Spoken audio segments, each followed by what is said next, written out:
3. भारतीय संविधान की उद्देशिका अथवा प्रस्तावना। नेहरू द्वारा प्रस्तुत उद्देश्य संकल्प में जो आदर्श प्रस्तुत किया गया उन्हें ही संविधान की उद्देशिका में शामिल कर लिया गया। संविधान के 42वें संशोधन 1976 द्वारा यथा संशोधित ये उद्देशिका निम्न प्रकार है। हम भारत के लोग भारत को एक संपूर्ण प्रभुत्व संपन्न समाजवादी पंथ निरपेक्ष लोकतंत्रात्मक गणराज्य बनाने के लिए तथा उसके समस्त नागरिकों को सामाजिक आर्थिक और राजनीतिक न्याय विचार अभिव्यक्ति विश्वास धर्म और उपासना की स्वतंत्रता प्रतिष्ठा और अवसर की समता प्राप्त करने के लिए तथा उन सब में व्यक्ति की गरिमा और राष्ट्र की एकता और अखंडता सुनिश्चित करने वाली बंधुता बढ़ाने के लिए दृढ़ संकल्प होकर अपनी इस संविधान सभा में आज तारीख 26 नवंबर 1949 ईस्वी मिति मार्गशीर्ष शुक्ल सप्तमी संवत 2006 विक्रमी को एतद द्वारा इस संविधान को अंगीकृत अधिनियमित और आत्मार्पित करते हैं। प्रस्तावना की मुख्य बातें। संविधान की प्रस्तावना को संविधान की कुंजी कहा जाता है। प्रस्तावना के अनुसार संविधान के अधीन समस्त शक्तियों का केंद्र बिंदु अथवा स्रोत भारत के लोग ही हैं। प्रस्तावना में लिखित शब्द यथा हम भारत के लोग इस संविधान की को अंगीकृत अधिनियमित और आत्मार्पित करते हैं भारतीय लोगों की सर्वोच्च संप्रभुता का उद्घोष करते हैं। प्रस्तावना को न्यायालय में परिवर्तित नहीं किया जा सकता। ये निर्णय यूनियन ऑफ इंडिया बनाम मदन गोपाल 1957 के निर्णय में घोषित किया गया। पृष्ठ 189। बेरूबाड़ी यूनियन वाद 1960 में सर्वोच्च न्यायालय ने निर्णय दिया कि जहां संविधान की भाषा संदिग्ध हो वहां प्रस्तावना विधिक निर्वाचन में सहायता करती है। बेरूबाड़ी बाद में ही सर्वोच्च न्यायालय ने प्रस्तावना को संविधान का अंग नहीं माना, इसीलिए विधायिका प्रस्तावना में संशोधन नहीं कर सकती। परंतु सर्वोच्च न्यायालय के केशवानंद भारती बनाम केरल राज्यवाद 1973 में कहा कि प्रस्तावना संविधान का अंग है, इसलिए विधायिका संसद उसमें संशोधन कर सकती है। केशवानंद भारती बाद में ही सर्वोच्च न्यायालय में मूल ढांचा का सिद्धांत थ्योरी ऑफ बेसिक स्ट्रक्चर दिया तथा प्रस्तावना को संविधान का मूल ढांचा माना। संसद संविधान की मूल ढांचा में नकारात्मक संविधान संशोधन नहीं कर सकती है। स्पष्टतः संसद वैसा संशोधन कर सकती है जिससे मूल ढांचा का विस्तार व मजबूतीकरण होता है। 42वें संविधान संशोधन अधिनियम 1976 के द्वारा इसमें समाजवादी पंथ निरपेक्ष और राष्ट्र की अखंडता शब्द जोड़े गए हैं। 4. भारतीय संविधान के विदेशी स्रोत। भारत के संविधान के निर्माण में निम्न देशों के संविधान में सहायता ली गई है। 1. संयुक्त राज्य अमेरिका। मौलिक अधिकार न्यायिक पुनरावलोकन संविधान की सर्वोच्चता न्यायपालिका की सर्वोच्चता निर्वाचित राष्ट्रपति एवं उस पर महाभियोग उपराष्ट्रपति उच्चतम एवं उच्च न्यायालयों के न्यायाधीशों को हटाने की विधि एवं वित्तीय आपात। 2. ब्रिटेन। संसदात्मक शासन प्रणाली एकल नागरिकता एवं विधि निर्माण प्रक्रिया। 3. आयरलैंड।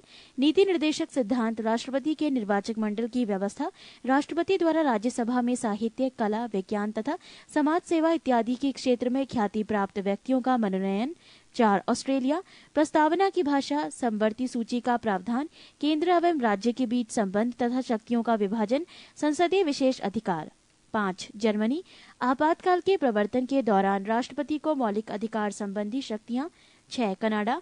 संघात्मक विशेषताएं अवशिष्ट शक्तियां केंद्र के पास राज्यपाल की नियुक्ति विषयक प्रक्रिया। 7. दक्षिण अफ्रीका। संविधान संशोधन की प्रक्रिया का प्रावधान। 8. रूस। मौलिक कर्तव्यों का प्रावधान। 9. जापान। विधि द्वारा स्थापित प्रक्रिया। नोट: भारतीय संविधान के अनेक देशी और विदेशी स्रोत हैं, लेकिन भारतीय संविधान पर सबसे अधिक प्रभाव भारतीय शासन अधिनियम 1935 का है।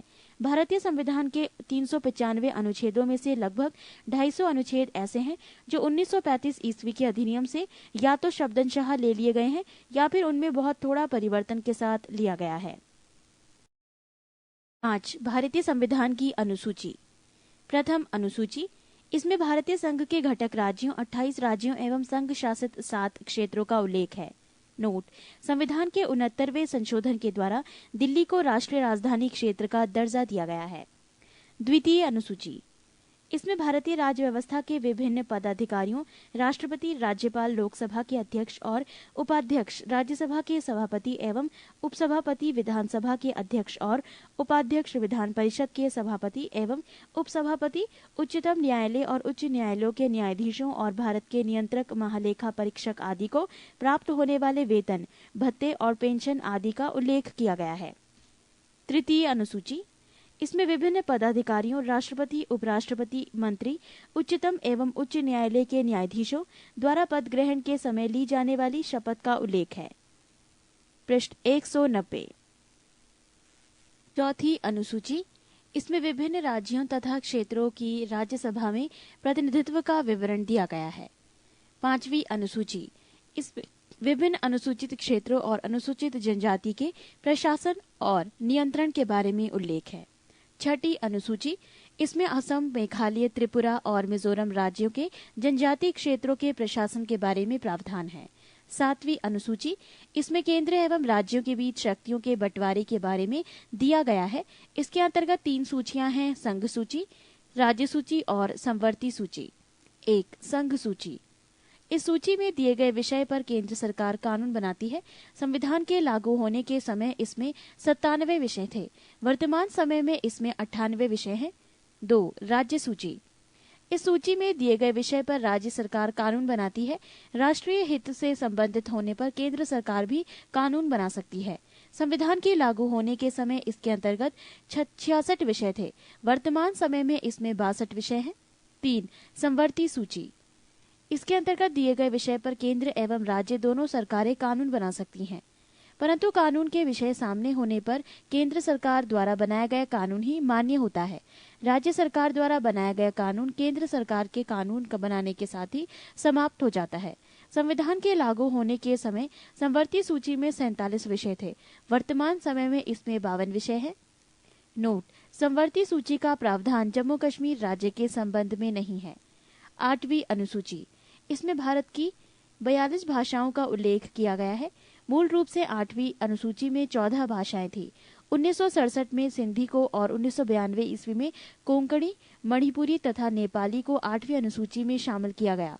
2004 में मैथिली, संथाली, डोगरी एवं बोडो को 8वीं अनुसूची में शामिल किया गया। 9वीं अनुसूची। नवी संविधान में ये अनुसूची प्रथम संविधान संशोधन अधिनियम 1951 के द्वारा जोड़ी गई। इसके अंतर्गत राज्य द्वारा संपत्ति के अधिग्रहण की विधियों का उल्लेख किया गया है। इस अनुसूची में सम्मिलित विषयों को न्यायालय में चुनौती नहीं दी जा सकती है। वर्तमान में इस अनुसूची में 284 अधिनियम हैं। नोट: अब तक ये मान्यता थी कि संविधान की 9वीं अनुसूची में सम्मिलित कानूनों की न्यायिक समीक्षा नहीं की जा सकती। 11 जनवरी 2007 के संविधान पीठ के एक निर्णय द्वारा ये स्थापित किया गया है कि 9वीं अनुसूची में सम्मिलित किसी भी कानून को इस आधार पर चुनौती दी जा सकती है कि वो मौलिक अधिकारों का उल्लंघन करता है तथा उच्चतम न्यायालय इन कानूनों की समीक्षा कर सकता है। 10वीं अनुसूची। ये संविधान में 52वें संशोधन 1985 के द्वारा जोड़ी गई है। इसमें दल बदल में से संबंधित प्रावधानों का उल्लेख है। 11वीं अनुसूची। यह अनुसूची संविधान में 73वें संवैधानिक संशोधन 1993 के द्वारा जोड़ी गई है। इसमें पंचायती राज संस्थाओं को कार्य करने के लिए 29 विषय प्रदान किए गए हैं। 12वीं अनुसूची। यह अनुसूची संविधान में 74वें संवैधानिक संशोधन 1993 के द्वारा जोड़ी गई है। इसमें शहरी क्षेत्र की स्थानीय स्वशासन संस्थाओं को कार्य करने के लिए 18 विषय प्रदान किए गए हैं।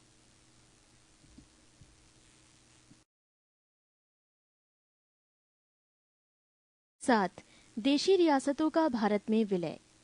देशी रियासतों को भारत में सम्मिलित करने के लिए सरदार वल्लभ भाई पटेल के नेतृत्व रियासती मंत्रालय बनाया गया। जूनागढ़ रियासत को जनमत संग्रह के आधार पर, हैदराबाद की रियासत को पुलिस कार्यवाही के माध्यम से और जम्मू कश्मीर रियासत को विलय पत्र पर हस्ताक्षर के द्वारा भारत में मिलाया गया। पृष्ठ 191।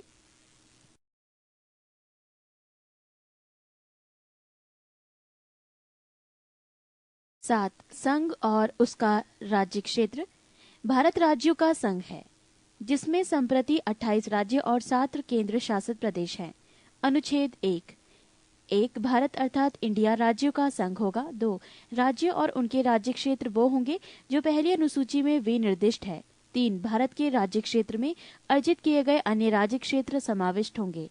अनुच्छेद 2. भारत की संसद के विधि द्वारा ऐसे निर्बंधों और शर्तों पर जो वह ठीक समझे संघ में नए राज्य का प्रवेश या उनकी स्थापना की शक्ति प्रदान की गई। अनुच्छेद 3. नए राज्यों का निर्माण और वर्तमान राज्यों के क्षेत्रों, सीमाओं या नामों में परिवर्तन संसद विधि द्वारा कर सकती है।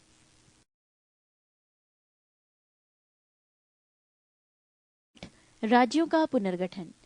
भाषा के आधार पर राज्यों का पुनर्गठन उचित है या नहीं, इसकी जांच के लिए संविधान सभा के अध्यक्ष राजेंद्र प्रसाद ने इलाहाबाद उच्च न्यायालय के अवकाश प्राप्त न्यायाधीश S.K. धर की अध्यक्षता में एक 4 सदस्यीय आयोग की नियुक्ति की। इस आयोग ने भाषा के आधार पर राज्यों के पुनर्गठन का विरोध किया और प्रशासनिक सुविधा के आधार पर राज्यों के पुनर्गठन का समर्थन किया। धर आयोग के निर्णयों की परीक्षा करने के लिए कांग्रेस कार्य समिति ने अपने जयपुर अधिवेशन में जवाहरलाल नेहरू, वल्लभ भाई पटेल और पट्टाभी सीतार मैया की एक समिति का गठन किया। इस समिति ने भाषाई आधार पर राज्यों के पुनर्गठन की मांग को खारिज कर दिया। नेहरू, पटेल एवं सीतार मैया JVP समिति की रिपोर्ट के बाद मद्रास राज्य के तेलुगु भाषियों ने पोटी श्री रामुलु के नेतृत्व में आंदोलन प्रारंभ किया। 56 दिन के आमरण अनशन के बाद 15 दिसंबर 1952 ईस्वी को रामुलु की मृत्यु हो गई। रामुलु की मृत्यु के बाद प्रधानमंत्री नेहरू ने तेलुगु भाषियों के लिए पृथक आंध्र प्रदेश के गठन की घोषणा कर दी। 1 अक्टूबर 1953 ईस्वी को आंध्र प्रदेश राज्य का गठन हो गया। यह राज्य स्वतंत्र भारत में भाषा के आधार पर गठित होने वाला पहला राज्य था। उस समय आंध्र प्रदेश की राजधानी कर्नूल थी। राज्य पुनर्गठन आयोग के अध्यक्ष फजल अली थे। इसके अन्य सदस्य पंडित हृदयनाथ कुंजरू और सरदार KM पाणिक्कर थे। राज्य पुनर्गठन अधिनियम जुलाई 1956 ईस्वी में पास किया गया। इसके अनुसार भारत में 14 राज्य एवं 6 केंद्र शासित प्रदेश स्थापित किए गए। नवंबर 1954 ईस्वी को फ्रांस की सरकार ने अपनी सभा बस्तियां पौंडीचेरी, यनाम, चंद्रनगर और केरिकल को भारत को सौंप दिया। 28 मई 1956 ईस्वी को इस संबंध में संधि पर हस्ताक्षर हो गए। इसके बाद इन सभी को मिलाकर पौंडीचेरी संघ राज्य क्षेत्र का गठन किया गया। भारत सरकार ने 18 दिसंबर 1961 ईस्वी को गोवा, दमन व द्वीप की मुक्ति के लिए पुर्तगालियों के विरुद्ध कार्यवाही की और उन पर पूर्ण अधिकार कर लिया। 12वें संविधान संशोधन द्वारा गोवा, दमन व द्वीप को प्रथम परिशिष्ट में शामिल करके भारत का अभिन्न अंग बना दिया गया। 1 मई 1960 ईस्वी को मराठी एवं गुजराती भाषियों के बीच संघर्ष के कारण बम्बई राज्य का बंटवारा करके महाराष्ट्र एवं गुजरात नामक 2 राज्यों की स्थापना की गई। नागा आंदोलन के कारण असम को विभाजित करके 1 दिसंबर 1963 ईस्वी में नागालैंड को अलग राज्य बनाया गया। 1 नवंबर 1966 ईस्वी में पंजाब को विभाजित करके पंजाब यानी पंजाबी भाषा एवं हरियाणा हिंदी भाषी 2 राज्य बना दिए गए। 25 जनवरी 1971 ईस्वी को हिमाचल प्रदेश को पूर्ण राज्य का दर्जा दिया गया। 21 जनवरी 1972 ईस्वी मणिपुर, त्रिपुरा एवं मेघालय को पूर्ण राज्य का दर्जा दिया गया। पृष्ठ 192। 26 अप्रैल 1975 ईस्वी को सिक्किम भारत का 22वां राज्य बना। 20 फरवरी 1987 ईस्वी में मिजोरम एवं अरुणाचल प्रदेश को पूर्ण राज्य का दर्जा दिया गया। 30 मई 1987 ईस्वी में गोवा को 25वां राज्य का दर्जा दिया गया। 1 नवंबर 2000 ईस्वी को छत्तीसगढ़ 26वां राज्य, 9 नवंबर 2000 ईस्वी उत्तरांचल अब उत्तराखंड 27वां राज्य एवं 15 नवंबर 2000 ईस्वी को झारखंड 28वां राज्य बनाया गया। वर्तमान समय में भारत में 28 राज्य एवं 7 संघ राज्य क्षेत्र हैं। इन्हें ही संविधान की प्रथम अनुसूची में शामिल किया गया है। क्षेत्रीय परिषद। भारत में 5 क्षेत्रीय परिषद है। इनका गठन राष्ट्रपति के द्वारा किया जाता है और केंद्रीय गृह मंत्री या राष्ट्रपति द्वारा मनोनीत केंद्रीय मंत्री क्षेत्रीय परिषद का अध्यक्ष होता है। संबंधित राज्यों के मुख्यमंत्री उपाध्यक्ष होते हैं जो प्रतिवर्ष बदलते रहते हैं।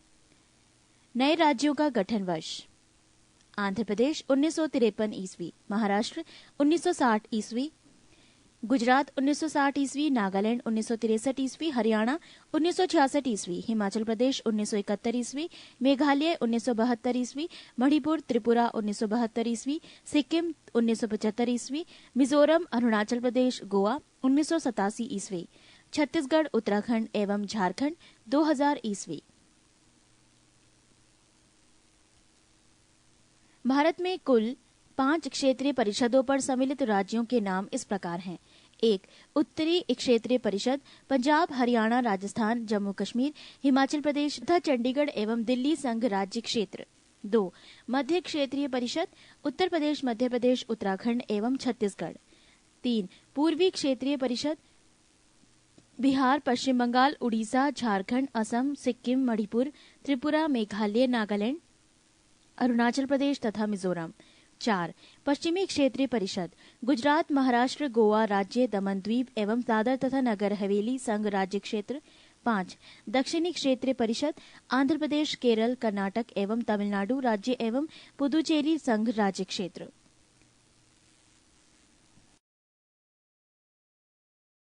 9. भारतीय संविधान के प्रमुख भाग। भाग 1 संघ एवं उसका राज्य क्षेत्र, अनुच्छेद 1 से 4। भाग 2 नागरिकता, अनुच्छेद 5 से 11। भाग 3 मौलिक अधिकार, अनुच्छेद 12 से 35। भाग 4 नीति निर्देशक तत्व, अनुच्छेद 36 से 51। भाग 4 का मूल कर्तव्य, अनुच्छेद 51 का। भाग 5 संघ, अनुच्छेद 52 से 151। भाग 6 राज्य, 152 से 237। भाग 8 संघ राज्य क्षेत्र, अनुच्छेद 239 से 242। भाग 11 संघ और राज्यों के बीच संबंध, अनुच्छेद 245 से 263। भाग 14 संघ एवं राज्यों के अधीन सेवाएं, अनुच्छेद 308 से 323। भाग 15 निर्वाचन, अनुच्छेद 324 से 329। भाग 17 राजभाषा, अनुच्छेद 343 से 351।